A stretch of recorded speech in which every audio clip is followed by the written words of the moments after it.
Mais uma vez, bom dia a todos, a paz do Senhor Jesus Cristo. Vamos abrir nossas Bíblias no livro de Gênesis, capítulo 6. Livro de Gênesis, capítulo 6. Vamos ver alguns versos e dentro do que for possível, no tempo que nos é cabível, nós estaremos explanando exortações e ensinamentos da palavra de Deus às nossas vidas. Gênesis capítulo 6, versos 4. 6, 4. Naqueles dias os Néfilins estavam na terra. Também depois, quando os filhos de Deus possuíram as filhas dos homens, as quais deram filhos. Esses Néfilins eram valentes, os homens de renome da antiguidade. E o Senhor viu que a maldade do homem na terra era grande, que toda a imaginação do pensamentos de seu coração era continuamente má. Então o Senhor arrependeu-se de haver feito o homem na terra, e isso lhe pesou no coração. Disse o Senhor: destruirei da face da terra o homem que criei, tanto o homem como o gado, ao qual os animais que rastejam e as aves do céu, pois me arrependo de havê-los feito. Noé, porém, encontrou graça aos olhos do Senhor. Estas são as gerações de Noé. Ele era homem justo, íntegro, em sua geração, e andava com Deus. Noé gerou 3 filhos, Sem, Cã e Jafé. A terra, porém, estava corrompida diante de Deus e cheia de violência. Deus Altíssimo, Deus de amor, Deus de poder, te louvamos, meu Deus, por essa palavra, por essa exortação, meu Deus, pois vemos que, assim como o Senhor Jesus Cristo nos afirmou, os últimos dias, Pai Santo, seriam semelhantes ao período de Noé. Em nome do Senhor Jesus Cristo, abre os nossos olhos, abre a nossa mente, o nosso entendimento, para a iluminação do Teu Espírito Santo, para a compreensão da Tua palavra. Aplica a Tua verdade em nossos corações, para nós andarmos em obediência, em nome do Senhor Jesus. Ajuda-nos, como Noé, andarmos contigo. Ajuda-nos, como Noé, Pai Santo, testificar, fazer a Tua obra sem esmorecer e glorificar ao Senhor Jesus Cristo em todas as coisas. Em nome do Senhor Jesus Cristo, pelo fogo do Santo Espírito, que seja afastado, afugentado os inimigos da pregação do Evangelho. Os espíritos imundos contrários à pregação do Evangelho sejam repelidos, afugentados agora, em nome do Senhor Jesus Cristo. Fala conosco, Senhor. Fala com as nossas vidas neste momento, assim te suplicamos, em nome do Senhor Jesus. Fala também com todos que nos assistem pela plataforma do YouTube. E assim glorificamos o Deus Altíssimo, o Senhor Jesus Cristo e o Santo Espírito. Amém. Algo interessante observarmos que de tempos em tempos, assim determinados por Deus, o nosso Deus sabe muito bem o começo, o meio e o fim, quais serão os destinos de toda a sua criação. Algo de maravilhoso é observarmos que o nosso Deus não é um tirano, controlador, cerceador das nossas liberdades. Ele concedeu livre-arbítrio a todas as suas criaturas. Nós temos a liberdade de escolher. E nós que temos o Espírito Santo, temos a liberdade, com o auxílio da presença do Espírito Santo e da sua palavra em nosso coração, escolhermos aquilo que agrada a Deus, pois sabemos muito bem que fomos feitos, somos feitura sua em Cristo Jesus para as boas obras. Em Gênesis 1:1 nos diz: no princípio Deus criou os céus e a terra era sem forma e vazia, e havia trevas sobre a face do abismo, mas o Espírito de Deus pairava sobre a face das águas. Estes 2 versos, logo no início da Bíblia, nos causam muita perplexidade, pois vemos que o nosso Deus, ele tem um sentido para as nossas vidas, ele tem um sentido para a criação, tudo foi feito com o propósito de glorificar a pessoa dele. E como um Deus que tem sentido, um objetivo em todas as coisas, vai fazer uma coisa que é sem forma e vazio. Isso aqui não é arte de esquerdista, né? Nós vemos que os progressistas fazem uma arte totalmente subjetiva, que não se encontra um sentido propriamente dito. está sujeita a diversas interpretações e compreensões. O nosso Deus, ele tem o intuito de glorificar o seu nome e as suas coisas que são boas, perfeitas e agradáveis. Dá-se a entender que entre Gênesis 1:1 e Gênesis 1:2 houve a chamada teoria da catástrofe universal. Grande parte dos teólogos acreditam que entre o verso 1 e o verso 2 de Gênesis houve a rebelião luciferiana, o grande motim do revolucionário luciferiano que se infiltrou entre as castas celestiais e corrompeu-as, induzindo-os à rebelião. Vemos isso fica um pouco mais claro quando lemos Apocalipse capítulo 12, e vemos que quem conduzia essa rebelião é o mesmo que o grande dragão, a serpente que enganou o homem e que estava objetivado em destruir a nação de Israel, destruir a mulher que haveria de dar à luz, pois havia sido feita uma promessa de que a mulher haveria de dar à luz ao Filho de Deus, para destruir e desfazer as obras de Satanás, o engodo da serpente. Então acredita-se que houve esta rebelião e as tropas celestiais, comandadas pelo arcanjo Miguel, derrotou essas criaturas rebeladas, Lúcifer e todos os seus anjos, e houve, por conta deste grande conflito, da amplitude deste conflito, houve a destruição da primeira terra, que ficou sem forma e vazio. Não se sabe o tempo exato dentro da linha do tempo cronológica, mas se sabe que num determinado período de tempo, e não se sabe por quanto tempo, Deus intencionou novamente recriar a terra, pois vemos que o Espírito de Deus se movia sobre aquele bloco sem forma e vazia para estar reconstruindo a terra ao qual nós habitamos hoje. Vejamos aqui um reset no verso 2, o Espírito Santo recomeça a recriar e a refazer. O nosso Deus, ele tem por intuito fazer isso também com nossa vida. Aqueles que se encontram no charco de lodo, ouvem a palavra e se arrependem. O nosso Deus sempre está disposto a atender às súplicas de um coração penitente, de um coração arrependido. E ele faz nova todas as coisas. Ele assim insere novamente nas consciências, pela orientação da palavra dele, pela orientação e presença do Espírito Santo, ele vai conduzindo ao seu propósito. Veja que isso não foi a primeira vez, não somente a primeira vez, mas aqui em Gênesis capítulo 6 que nós vemos, dá a entender que um novo reset vai começar. Primeiro a destruição da primeira terra. Nosso Deus, o Espírito de Deus, reconstruiu a terra que estava sem forma e vazia. E aqui em Gênesis capítulo 6, começa mais uma vez, vai haver um novo reset, um novo recomeço, pois vemos que a sociedade se corrompera, de tal forma, os intentos de Satanás foram implementados nos corações e os homens resistiam à palavra de Deus, conforme assim Noé foi propagando a palavra de Deus, poucos se posicionavam em adorar a Deus. E vemos que somente ali no clã de Sete, o filho que nasceu depois do Abel, que foi assassinado, uma linhagem de filhos de Adão que sabiam adorar, sabiam como se aproximar de Deus por meio de holocaustos e sacrifícios, e que obedeciam à lei oral daquela época. Mas outros resistiam, em especial a cidade de Enoque, do filho, a cidade do dedicado, do filho de Caim, viviam em maldade, assassinatos, morte, ocultismo, invocação de espíritos, cultos pagãos e divindades.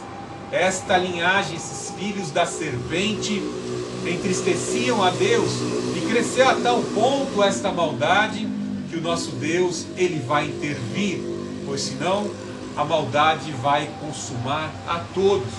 Veja os detalhes do motivo principal que levou Deus a assim determinar o juízo das águas, do dilúvio sobre a face da terra. Veja no verso 6:1, sucedeu que quando os homens começaram a multiplicar-se na terra, lhes nasceram filhas. Os filhos de Deus viram que as filhas dos homens eram bonitas, e dentre todas elas tomaram as que haviam escolhido, Então disse o Senhor: o meu espírito não permanecerá para sempre no homem, pois ele é carne, e seus dias serão 120 anos. Veja que o Senhor delimita um período de 120 anos com uma data prevista, um tempo determinado, para destruir a humanidade pelo crescimento da maldade nos corações humanos. A princípio, muitos pentecostais, pensadores pentecostais, escreveram que aqui houve uma mistura dos filhos de Deus, os Benai Elohim, os filhos de Deus, da linhagem de Sete, começaram a se contaminar pela miscigenação, ou seja, se envolveram em relacionamentos conjugais com as mulheres dos filhos de Cã. E ali houve, de certa forma, uma entrega, e essa entrega levou muitos dos filhos de Sete a abandonarem a Deus. Veja que quando se diz respeito a se unir sexualmente, habitando dentro de um lar, com uma pessoa que tem uma compreensão ou adoração a outros deuses, é algo fatal para destruir a vida da pessoa. O apóstolo Paulo é bem claro em nos orientar a igreja de Corinto, onde existiam cultos de fertilidade, o culto a deusa Vênus, que é Afrodite, ao culto do sexo, ao deus Eros, que também era um deus da sexualidade. Ele ali orienta as pessoas a manterem a sua castidade, honrarem os seus corpos, indicando que os nossos corpos são templo do Espírito Santo, existe uma finalidade do nosso corpo, nós temos que glorificar ao Senhor com o nosso corpo, e nós não podemos entregar os nossos corpos àqueles que praticam a fornicação e a imoralidade. Nós haveremos de prestar conta de todas as boas e más obras da carne no tribunal de Cristo. Então nosso Deus está muito preocupado desde a criação que não houvesse a desonra deste compromisso do casamento. Nós vemos que deixará o homem seu pai e sua mãe, unir-se à sua mulher, e serão os dois uma só carne. Então muitos pentecostais acreditavam aqui que houve essa miscigenação dos filhos de Sete em pecado com as filhas do clã de Caim, que viviam em pecado. Com certeza, mulheres licenciosas, que se vestiam de forma extravagante e que atraíam os filhos de Deus ao pecado. Isso nos abre um leque de orientações que vão ficar mais claras e nos ajudar a compreender, se olharmos ali no livro de Juízes, ou mesmo quando houve Balaão, o bruxo mercenário contratado para fazer uma praga, um arrobo contra o povo de Deus, e os seus encantamentos não podiam ali prevalecer sobre a cerca de fogo do Espírito que estava sobre a nação de Israel. A praga pegava, batia ali e voltava, mas quando ele criou prostitutas moabitas ali, ele encomendou prostitutas moabitas, o povo de Deus caiu em pecado, em fornicação e adultério, e o povo recebeu a peste em suas carnes, em seus corpos, por conta da imoralidade. Mas quando olhamos aqui esse texto mais a fundo, nós vamos ver que há um complemento para a compreensão desse texto, a partir do verso 4.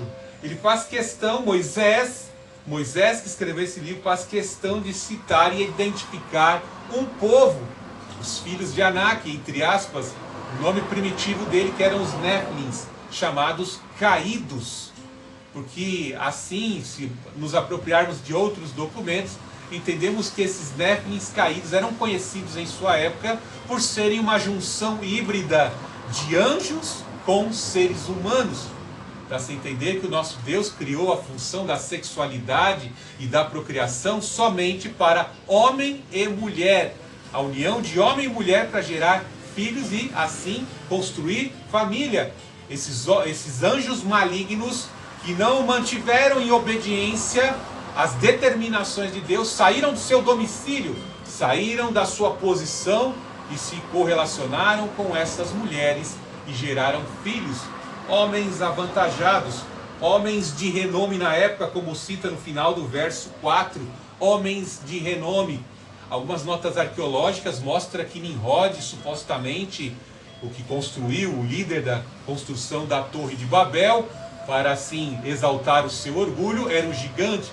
Pois quando vemos os homens trazendo tributos a Nimrod, vemos que os homens atingiam em altura abaixo da sua cintura. Ele possuía mais de 4 metros de altura. A Bíblia não esconde nada acerca destes supostos gigantes e os clãs aos quais eles faziam parte. Então acredita-se que os filhos de Deus, os Benai e Elohim, que são citados aqui, e que foram o fator determinante para que houvesse o dilúvio, foi essa rebelião destes anjos que se correlacionaram com mulheres e geraram filhos. Mas aí nós ficamos um tanto que perplexos, pois vemos o ensinamento do Senhor Jesus Cristo em Mateus 22, nos dizendo que os anjos, né, não se casam e nem se dão em casamentos, e no céu nós seremos assim. O Senhor Jesus Cristo quis orientar ali que os anjos não procriam como os homens e mulheres assim se juntam e podem procriar. Mas uma coisa é bem certa, veja em Gênesis 18, quando os belíssimos anjos foram à casa de Abraão, eles se materializaram e geraram desejo lascívio, desejo fornicário naqueles homens abomináveis daquela época, e eles queriam consumar relação homossexual com aqueles varões, e eles foram cegados de juízo. Então, uma coisa é bem certa, que anjos verdadeiramente podem se materializar. Alguns já foram confundidos até com os jardineiros. Eles podem fazer isso verdadeiramente. Então, antigamente, esta teoria dos Néfilins era muito desprezada, mas hoje em dia, com a internet, com a gama de documentos que devem ser observados com muito critérios, né? Pois o apóstolo Paulo nos ensina nas epístolas pastorais: foge das fábulas. Tanto a Tito, o bispo de Creta, tanto a Timóteo, o bispo de Éfeso, Paulo orienta a fugir das fábulas. E o diabo, ele conta muitas mentiras, mas ele mistura com a verdade, né? Tanto é que ele misturou verdades e mentiras quando enganou a Eva. Tá vendo, Eva? Você comeu o fruto e não morreu. A morte não foi instantânea, mas o veneno da serpente ficou injetado, inoculado ao comer aquele fruto, e dentro de mais alguns séculos, alguma data específica lá, Eva haveria de morrer e passar pela morte.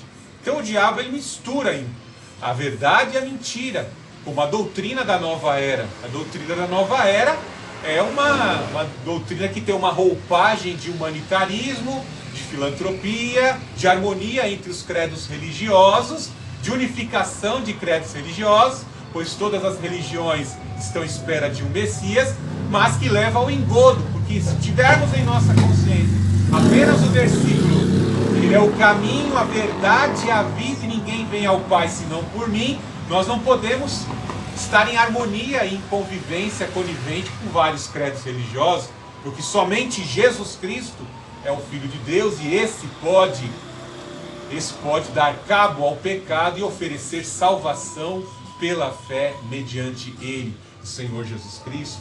Então aqui os Néfilins, eles praticaram essa maldade. Como eu disse, existe aí, eu não quero ser contencioso, você tem liberdade para crer no que bem entende, mas hoje essa teoria, ela encontra muita fundamentação.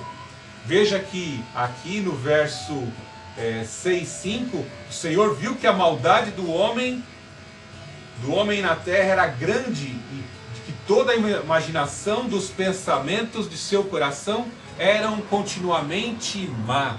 Quando observamos que o Espírito do Santíssimo está sondando as mentalidades humanas, e nós correlacionamos esse período pré-diluviano com 1 Pedro capítulo 3, que o Espírito de Cristo estava sobre Noé e pregava para aqueles que aguardavam a construção da arca. 1 Pedro 3,18. Ou seja, o Espírito Santo observava que naquela época os pré-diluvianos tinham um coração propenso à maldade, à iniquidade. Quando fazemos outra ponte para a compreensão em Romanos capítulo 1, nós vemos a total degradação e degeneração já na época do apóstolo Paulo, da natureza humana sendo pervertida. Veja que todas as áreas de conhecimento, todas as áreas de cultura, de entretenimento, tudo foi ocupado pelos agentes das trevas, pelos agentes do mal. Veja o cientista Kako Michio, cientista japonês, ele fala que através das tecnologias de transhumanismo, por meio de vacinas, por meio de tecnologias introduzidas nas correntes sanguíneas, com cartões de memória inseridos na cabeça pela empresa do Elon Musk, esqueletos, exoesqueletos assim sendo implantados no corpo humano, os seres humanos vão interagir com as tecnologias ao redor. Não será mais necessário nem smartphone, andarmos com smartphone. As tecnologias que vão nos interligar com a internet vão estar dentro do corpo humano. Por isso que João fala que o sinal da besta será algo irresistível, ou seja, os homens eles vão desejar colocar em suas carnes, em seus corpos, em sua destra, em sua consciência, essas tecnologias. Como eu disse, o Kako Michio fala que nós vamos aperfeiçoar por meio de tecnologias onde Deus errou. Aquilo que Deus não pôde fazer de perfeito, porque os homens nascem imperfeitos, com doenças degenerativas, com deficiências, com cegueira. Em tantas áreas os homens ali se veem suscetíveis à doença. O homem do futuro, o último homem da pós-modernidade, da quarta revolução industrial, vai ter tecnologias que o adequam e o aperfeiçoam matematicamente para trabalhar nas grandes corporações e por aí vai. O assunto é muito extenso. Então veja que as ciências se corrompem de tal forma ao ponto dos cientistas dizerem que nós somos deuses. Nós vamos aperfeiçoar a criação. Veja que eles se esquecem que a consequência das doenças, a consequência desta degradação é a consequência do pecado, porque o nosso Deus não errou quando ele fez Adão e Eva. Os homens é que contraíram as maldições e implicações de suas escolhas. Veja no entretenimento, na cultura, nas ciências humanistas, o relativismo moral. Veja que muitas pessoas não têm vergonha alguma. Poderia estar citando aqui uma série de shorts curtos, de vídeos que nós vemos, né, canais cristãos mostrando o que é a degradação da moral nesses últimos dias que nós estamos vivendo. Pessoas não têm mais vergonha de cultuar os seus espíritos imundos e de passarem, exporem as suas vergonhas em diversas formas de entretenimento e chamam aquilo de arte para as pessoas. A corrupção da linguagem, a língua sendo corrompida, criando novos jargões totalmente deteriorados, o errado tornando-se certo. É a profecia de Isaías capítulo 5, verso 20 a 22, lá onde ele fala que nos últimos dias vai ser assim mesmo. O certo vai se tornar errado, o errado certo. O injusto vai se tornar justo. Em todas as áreas vemos que o diabo vai corromper, ele se infiltra por meio dos seus agentes e assim vai implementando as suas maldades. Ou seja, dentro das universidades hoje, os agentes do mal vão implementando essa falsa ciência, e corrompendo a ciência, corrompendo a verdade.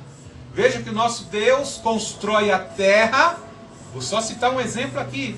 Nosso Deus constrói a terra, a fauna e a flora, e ele diz: enchei-vos e multiplicai-vos. Ou seja, o nosso Deus estimula a conjunção entre homem e mulher e a geração de famílias. Mas o que esses pseudocientistas fazem? Sem cálculo matemático. Matemática manda lembranças. Matemática financeira manda lembranças, né? Eles dizem que tem muita gente na Terra e que precisam eliminar grande parte das pessoas. E eles têm esses seus agentes aí dentro dos congressos, dentro das câmaras municipais, lá em Brasília, dentro da ONU, para desestimular o crescimento das famílias. E isso vai dar e vai trazer muitas complicações, haja vista a atual situação da Europa, que está sendo invadida por homens verdinhos. Estes verdinhos estão tomando o continente europeu e destruindo a cultura judaico-cristã, transgredindo os princípios de Deus. Então veja que lá em Romanos capítulo 1, nós vemos o apóstolo Paulo descrever toda a degradação da humanidade. E veja que o Espírito Santo revela por meio de Paulo que as mulheres deixaram o costume na sua sexualidade, como assim foi orientado pela palavra de Deus, como assim foi criação de Deus, e os homens também amaram a criatura. Veja que nestas legendas hoje de LG e tantas outras letrinhas aí, tem uma letrinha T agora lá, e a gente vê, né, que gente que afirma, por meio do engodo das seitas ideológicas, que eles nasceram no corpo errado e que são bichos, que são animais, e se identificam aquilo, né? Eu acho tão interessante. Então estão colocando lá no Instagram lá uma pessoa que se acha que nasceu no corpo errado, acredita que é um cachorro, e de repente está passando por perto ali um rapaz com um pitbull. Quando o pitbull vê aquela situação, o pitbull parte para cima nas mordidas, e a pessoa grita em desespero. Ou seja, a pessoa não é cachorro, não está preparado para ser cachorro, para aguentar a mordida de pastor alemão, e de pitbull as pessoas não aguentam. Veja o engodo. Tudo isso tem um responsável. De onde vem isso? Do entretenimento, né? Pois a gente vê lá DC Comics, a Marvel, né? Ela cria seus personagens, né? Metade humano, metade cão, metade homem, metade raposa, tigre, e por aí vai. Isso tem um poder de encantamento terrível na mente das nossas crianças. Joguinhos viciantes que vão sugestionando, estimulando não somente a essas agendas, como também a rituais malignos, práticas ocultistas, aberturas de portais. As pessoas não fazem ideia, não vamos entrar nesse assunto, mas é muita degeneração. Lá naquela época de Noé já acontecia isso. Veja, o coração dessas pessoas é mau, é continuamente mau, são perseverantes na prática do erro, do engodo, e resistem àquilo que a palavra de Deus orienta. Veja no verso 6. Então o Senhor arrependeu-se de haver feito o homem na terra, e isso lhe pesou o coração. Quando olhamos esse versículo, né, nós ficamos pensando, Deus se arrepende? Não, Deus reage quando vê o coração do homem arrependido, né? O falso profeta, o mago lá, o Balaão, reconhece isso. Deus não é homem para que minta, nem filho do homem para que se arrependa. Veja que a mente limitada de Moisés, ao descrever a tristeza do coração de Deus, ele usa um termo arrependimento, mas não é porque Deus se arrepende, é porque Deus se entristeceu de ter feito o homem. Os homens, com suas práticas abomináveis, levaram Deus ao entristecimento. O Espírito Santo chora. Pregamos aqui há 2 domingos atrás, né? Jesus, quando viu a morte do seu grande amigo Lázaro, ele chorou. Ele chora quando nós temos que enfrentar isso. Você vê lá um parente seu lá, que foi acometido pelo uso de entorpecente, aí morre, traz tristeza. Uma mãe que vê seu filho preso, né? Tristeza. Os filhos destruídos nos vícios, traz tristeza. Jesus Cristo vem a essa terra e se identifica e vê a tristeza que isso causa. Então Deus está lá do céu vendo, o Espírito onipresente está vendo e tem dó, tem pena do homem. Veja que isso na teologia é chamado de antropopatismo, né? Que é se atribuir a Deus sentimentos humanos. O patismo significa paixões, né? Ou seja, para se descrever o sentimento e a condição de Deus, se usa termos como esse. Arrependeu-se, né, de haver feito o homem. E isso lhe pesou o coração. Agora é antropomorfismo. Ou seja, Deus não tem coração, Ele é espírito, né? Mas para que nós pudéssemos compreender, o povo pudesse compreender, que o coração, a mente de Deus fica triste, pesado. Olha o que eu fiz, né? Veja que como se Deus não soubesse o que ia acontecer, né? Nós fomos criados com um sentido que Deus já sabe o nosso começo, meio e fim, né? Deus já sabe, né, que muitos dos seus filhos, muitos filhos que nem pediram para vir ao mundo, não vão aproveitar a oportunidade que Deus lhes concede. Nasce do lado de uma igreja, mas nunca entra na igreja. Trabalha com pessoas evangélicas ali, mas resiste à mensagem que o evangelista entrega. Isso traz o quê? Peso na consciência de Deus. Não que ele errou, mas que as pessoas resistem, porque vão passar, quando elas derem o seu último respiro de vida, elas vão passar dessa vida do plano concreto e vão para o abstrato, para o plano espiritual, e ali elas vão automaticamente ser inseridas na eternidade, no juízo eterno, no fogo eterno, na morte eterna, onde o verme e a chama não se apagam. O verme não morre e a chama nunca se apaga. Veja no verso 7. Disse o Senhor: destruirei da face da terra o homem que criei, tanto o homem como o gado, os animais que rastejam, as aves do céu, pois me arrependo de havê-los feito. Então veja aqui mais uma vez o antropomatismo, Deus se arrependendo, mas já é inserido aqui o sentimento de Deus, a intenção de Deus em destruir. Veja que no verso 6:3 ele determinou uma data aí: eu vou esperar 120 anos, 120 anos, eu determino 120 anos até que haja o juízo das águas, porque eu vou destruir algo que nunca tinha ocorrido naquela época, chuvas fortes. Para se entender que lá na construção do mundo, Deus cria uma camada, um grande reservatório nas camadas altas, e essas águas já estavam, porque nada pega Deus de surpresa. Deus já sabia os caminhos da sua criação, e águas foram reservadas para o juízo, e também as cadeias de água, né, os grandes receptáculos de água que existiam debaixo da terra, as fontes vão implodir para destruir a terra. Lembrou do início da mensagem? Mais um reset. Deus vai recomeçar novamente. Ele recomeçou depois que houve a rebelião, o motim de Lúcifer. Agora ele vai novamente resetar, vai recomeçar novamente por meio da linhagem de Noé, Sem, Cã e Jafé. Veja no verso 8. Noé, porém, encontrou graça aos olhos do Senhor. Estas são as gerações de Noé. Ele era homem justo, íntegro em sua geração e andava com Deus. Noé gerou 3 filhos, Sem, Cã e Jafé. Então veja algo de maravilhoso, que numa época de tanta corrupção, tanta degeneração, tantas maldades, o inimigo ocupando todos os espaços, fica cada vez mais difícil pelo sistema cerceador nós declararmos que Jesus Cristo é o Senhor. Até mesmo nessa plataforma a gente tem que pisar, tem que medir as palavras, usar códigos, porque dependendo das palavras que eu uso, a plataforma não permite que seja inserido esse vídeo, essa mensagem. Então veja que Noé andava com Deus. Veja algo maravilhoso, que Deus queria homens que andassem com Ele. E nós temos no exemplo de Enoque e no exemplo de Noé, homens que representam a igreja de Cristo.